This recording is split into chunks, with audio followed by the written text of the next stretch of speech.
cat, scent, cat, scent. Why is that so? Here is a reason. Whenever letter A, O, or U is followed by letter C, it makes the C a hard C. It makes the C a hard C, and it says K.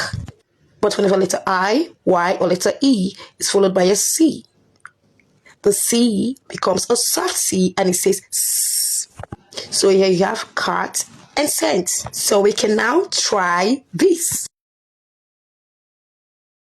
So you have cat, scent, cat, seized, card, recipe.